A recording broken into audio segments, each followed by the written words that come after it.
Thank you for tuning in to the best parenting show on the internet, Post Daily Dose. It's the Post.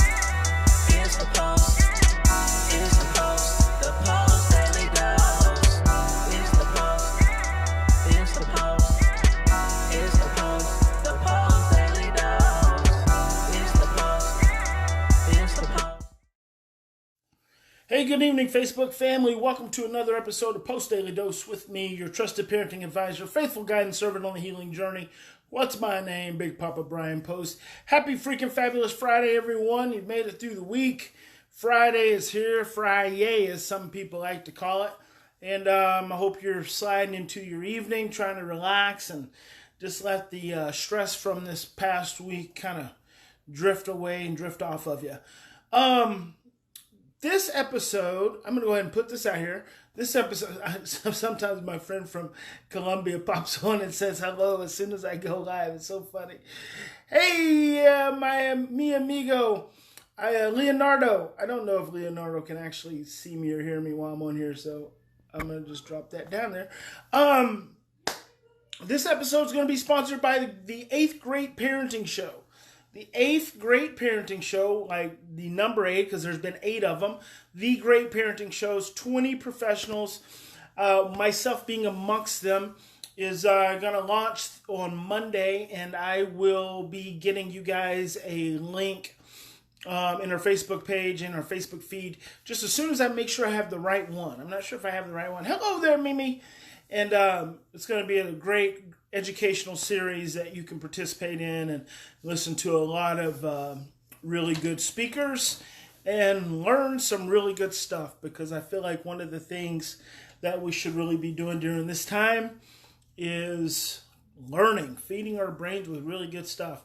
And it's been kind of nice to get back into the habit of first thing in the morning, I like to not open social media. I like to just watch educational videos or read a book or listen to an audio program and turn on YouTube and look up something I'm interested in. And sometimes I'll do that for the first hour of my day and just feed my brain with really interesting, good stuff. So I wanted to talk to my married post couples this evening because I had a situation come up with a couple earlier this week. I think it was Wednesday, actually, because we set some homework assignments to check in with them next Wednesday. Hello, Rose Baker from Eureka, California. Rose is an amazing individual. But they're a younger couple, and this is not the first time this has happened. So we're getting into doing this virtual coaching thing, of course. And it is not my preference. I do not prefer to spend my time with the families that I serve, talking to them virtually. I prefer to be in person. I enjoy the energy exchange, especially when I've got to be on, and my responsibility is to serve them. So I like to do that. But I'm still pretty perceptive, even when it's virtually, and even talking to someone on the phone. But hello there, Angela. And Angela says, hi to Rose. So we were about 10 minutes, maybe 5 minutes, and the mom, dad there, teenagers popping in and out. And I just asked mom and dad, when was the last time you had sex? And I said, how often do you guys have sex? And dad said, and this isn't R-rated, but, if you have small children, it's up to you. He said about once a year. And mom's like, no, not once a year. And dad was like, yep, once a year. And I said to mom, I said, whether it's once every 6 months, whether it's once a month, it doesn't matter. If it's anything anywhere on that continuum, that's not good, because that really speaks to the level of intimacy in the relationship, of the mom and dad forms the foundation of the relationship of emotional security and intimacy in the home.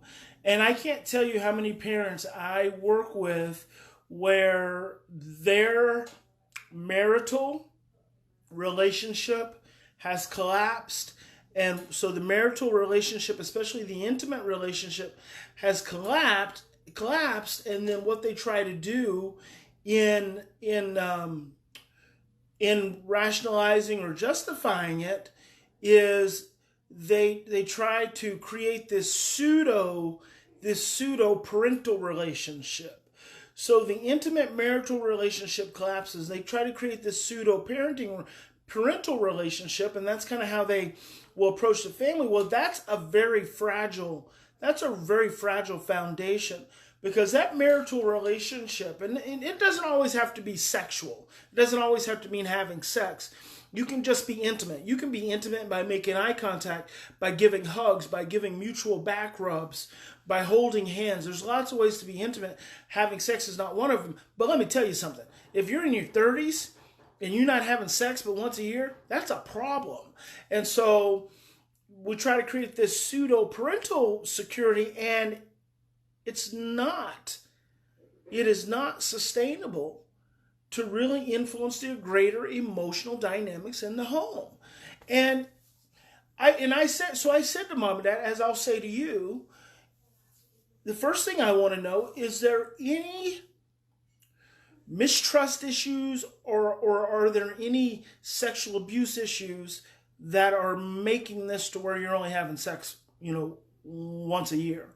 And they both said no. And, we've addressed a couple things in the family. And so I said, okay, well, that's not acceptable. We've got to do better, because your emotional intimacy builds a foundation of stability in all the emotional aspects of the home.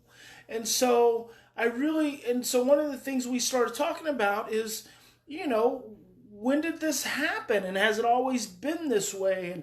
And now I'm just kind of sharing with you, because I want to give you some things to think about and to hopefully guide you in some ways.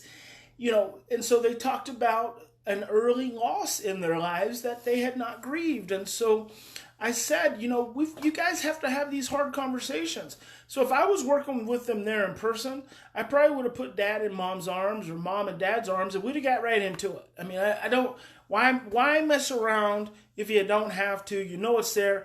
We ask our children time and time and time again to do the hard work.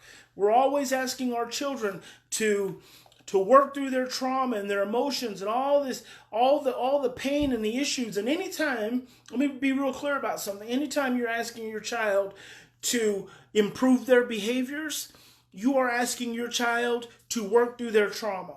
When you're asking your child to behave differently, you're asking your child to overcome their trauma. So I just want to reflect that, hold that mirror of reflection back up to you as the adults and as the parents, and encourage you to have hard conversations. So without saying to Mom and Dad, you guys got to have sex, I just said, I want you to lay in the bed 3 days, this is 7 days in the week, from Wednesday to Wednesday. I want you to lay in the bed 3 evenings, you pick them, and I want you to have hard conversations. I want you to talk about the sadness and the grief that you've not had. And so, man, I tell you what, the further, this year has been a really good year for me to understand these trauma dynamics and these trauma relationship nuances even deeper. And let me tell you guys, I'm seeing more and more at the root of so much of this is unexpressed grief.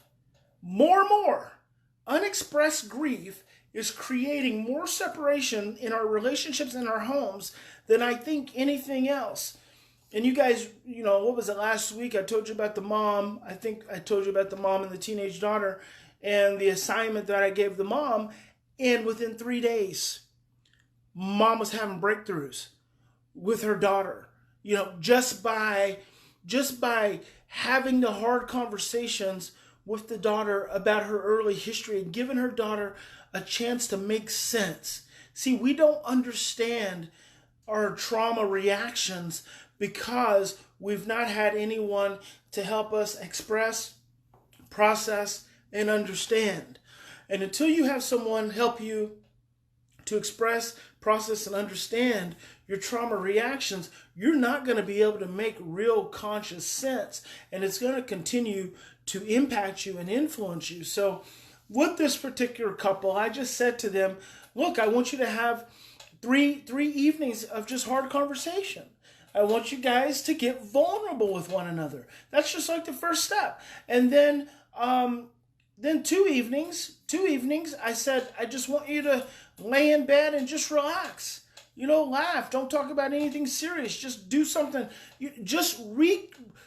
Begin to reestablish the imprints of intimacy. Because if you go that long, listen, I want you to hear me on this. If you go that long without intimacy, without touch, without affection and eye contact, with laughter together and hand holding and all of that good stuff, if you go that long, by the time you decide to want to try to get frisky, it's going to feel so uncomfortable. It's going to feel so uncomfortable, and you're going to be so uneasy. It's probably either not going to happen, or it's not going to be a very good experience. And I told the mom and dad, I said, look, here's my goal for you guys. My goal is to get you from having sex once a year to at least once a week. So that's the goal we're working on. That's what I'm going to be working them into, but I have to start slowly. And I did encourage some mutual back rubs. What I'll encourage next, just in case you want to know kind of how I operate, what I'll encourage next is that they spend some time in the bed naked, just touching each other, not having sex, just touching each other, reestablishing intimacy. And from there, because when you go long periods of time without touch, your body starts to become immune to the expression of touch. So the expression of touch actually starts to become more stress-inducing than stress calming. And so you have to work yourself into that process, into that comfort level. So that's what I'll be doing. So just wanted to share. I don't usually talk directly to my married couples, and so I really want to press up on you, especially during this time when you have so much time together. Do start making some concerted efforts for intimacy. Get your butts out of the house in the morning or in the evening. Go for a walk, hold hands, and talk, and don't argue. Right? Just at the most basic level.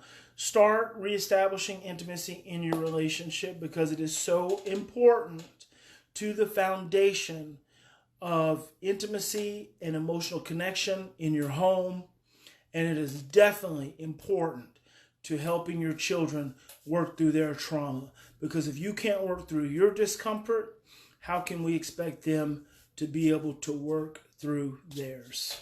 And so for my single parents, I'll talk about this again, the importance of you taking care of yourself, the importance of you doing things that are oxytocin producing, getting massage, getting some touch, having some laughter, spending time with close friends and connections, and getting that support. But primarily, this is for my married couples.